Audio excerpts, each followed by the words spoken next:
So hello everyone, एक बार फिर से स्वागत करता हूं आप सभी का आपके अपने इस परिवार एजी साइंस में। दोस्तों, नॉर्मली जब भी किसी नई वैकेंसी की घोषणा की जाती है तो बेरोजगारों में खुशी की लहर होती है, लेकिन शायद ऐसा पहली बार होगा कि किसी गवर्नमेंट के द्वारा एक नई वैकेंसी की घोषणा की जाती है और अधिकतर बेरोजगारों में एक हताशा, निराशा और गवर्नमेंट के प्रति एक आक्रोश नजर आता है।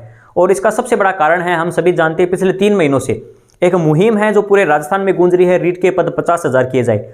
हर विधायकों के पास गए हैं, 80 से अधिक विधायकों ने सहमति जताई है, लेटर भी लिखा है। मुख्यमंत्री जी, शिक्षा मंत्री जी को भी डायरेक्ट ज्ञापन दिया है। उनको भी इस चीज़ में, जब भी इस संबंध में बात हुई है, उन्होंने यही कहा है कि आपकी बात संज्ञान में है, आपकी बात पर जल्द ही निर्णय लिया जाएगा और आपको सकारात्मक परिणाम देखने को मिलेगा। और जब सकारात्मक परिणाम की बजाय जो परिणाम हमें सामने आता है कि एक नई वैकेंसी की बात की जाती है और हंसी मजाक में अपने जो धरने प्रदर्शन, जो संघर्ष चल रहा है पिछले 3 महीनों से, रात दिन एक कर रखी है जिस चीज़ को, उसको हंसी मजाक में टाल दिया जाता है। ये बात कह के कि ऐसे कोई भी धरना देगा तो ये चीज़ वैध नहीं है और ये वाजिब मांग नहीं है, इस चीज़ को कहकर इग्नोर किया जाता है और कहा जाता है कि वित्तीय स्वीकृति नहीं मिलती है 10,000 पदों पर या 15,000 पर, जितने भी पद इसमें बढ़ाए जाए।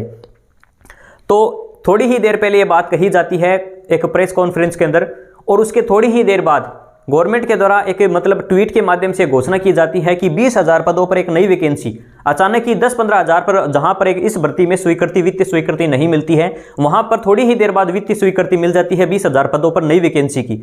ये बड़ी विडंबना की बात है कि गवर्नमेंट इतनी जल्दी ये करवा रही है। इसकी बात सब समझते हैं, तो इतना जादू सब समझते हैं जादूगर का, कि ये नई वैकेंसी की घोषणा सिर्फ और सिर्फ बेरोजगारों को शांत करने के लिए की जा रही है और उनको धरना स्थगित करने के लिए कोरोना की जो नई गाइडलाइन जारी हुई है, जिसमें शाम को भी कल प्रशासन के द्वारा बात कही जाती है कि रात को 11 बजे के बाद आप धरने पर ऐसे लोग नहीं बैठ सकते। सुबह के लिए 200 आदमी का परमिशन है, लेकिन उसके शाम को बाद इतने लोगों आप कहीं पर भी रुकिए, हमें कोई मतलब नहीं है, लेकिन आप कोरोना की गाइडलाइन का आपको पालन करना होगा। तो दोस्तों, इस समय हमारे पास काफ़ी कुछ, जितनी भी निराशा और हताशा सामने आई, उसका सबसे बड़ा कारण है गवर्नमेंट का जो धोखेबाजी है वही। क्योंकि शुरुआत से हमारे एक आश्वासन बना हुआ था, एक उम्मीद जगी हुई थी, क्योंकि गवर्नमेंट जितने भी अब तक बात हुई हमारी, वो अभी तक यही चीज़ नजर आ रही थी कि गवर्नमेंट चलो मीटिंग कर रही है बार बार इस चीज़ को लेकर, तो हमारी बात पर विचार चल रहे हैं। तो धरना लगातार इसीलिए चला रखा था क्योंकि वहां पर लोग इतने परेशान हैं, पहले से ही लोग अर्धनग्न कर रहे हैं, इतनी सर्दी के दौरान भी कोरोना से लड़ते हुए वहां पर बैठे हैं। और इसके बावजूद भी कुछ अनशनकारी हैं जो एसएमएस हॉस्पिटल तक भर्ती हो चुके हैं, इतनी तबियत खराब हुई है, लेकिन गवर्नमेंट को उससे कोई मतलब नहीं है। उन्होंने हर चीज़ को दरकिनारे करके ये बात कह दी कि इनकी मांग वाजिब नहीं है, जबकि हमने हर एक तर्क के साथ, वो एक भी तर्क अगर जवाब दे देते ना कि प्रैक्टिकली ये इसके कारण, ये प्रैक्टिकली ये पॉसिबल ही नहीं है, वित्तीय स्वीकृति नहीं मिल सकती, तो हम कहते हैं कि पिछली गवर्नमेंट को इतनी ज़्यादा वैकेंसी की स्वीकृति कहाँ से मिल गई थी? जो 28,000 को 35,000 को 54,000 कर सकते हैं, तो आप इसमें 10-15,000 भी पद नहीं बढ़ा सकते क्या? तो ये गवर्नमेंट का निर्णय, मैं बिल्कुल इस चीज़ से सहमत नहीं हूँ। आप अपनी राय रख सकते हैं, आपका क्या मानना है। और रही बात रीट के पद एक नई वैकेंसी की बात, तो साथियों, नई वैकेंसी में मैं सीधे आपसे कह देता हूं कि इतनी जल्दी वैकेंसी हो रही है, जहां पर लोग पहले ही फर्स्ट ग्रेड और सेकंड ग्रेड की वैकेंसी में कंफ्यूजन है, वहां पर एक नई वैकेंसी हो चुकी है।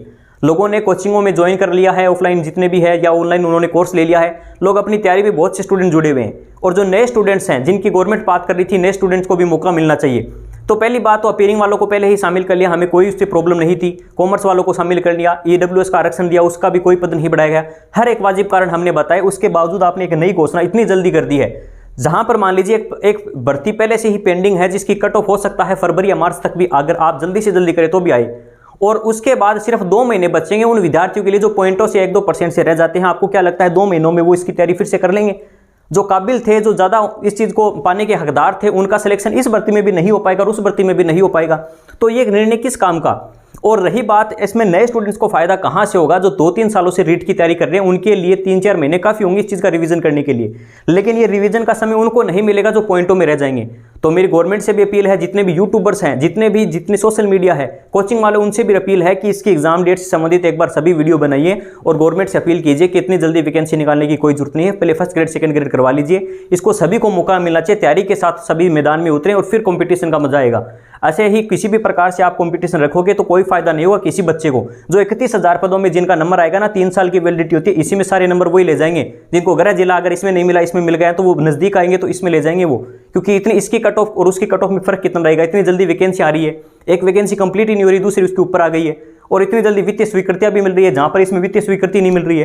तो ये सारा खेल सब समझ रहे हैं कि ये सारे की सारी रीट के पद बढ़ाने की जो इतने बड़े लेवल पर मुहिम चल रही है, उसको शांत करने का तरीका है बस एक, और ये गोली सब समझते हैं। ऐसा कुछ नहीं हो, आने वाले चुनाव में इसका रिजल्ट आपको भी देखने को मिल जाएगा, जो रिजल्ट हमें देखने को मिला है। ये मेरी चेतावनी नहीं, मेरी विनती है अभी भी आपसे कि रीट के पद थोड़े बहुत आपसे जितने भी आपको वित्तीय स्वीकृति मिलती है 15,000 पदों पर या 10,000 पदों पर, आप बढ़ा के हम सभी बेरोजगार जितने भी संघर्ष साथी हैं उन सभी का भला कीजिए। धन्यवाद। जय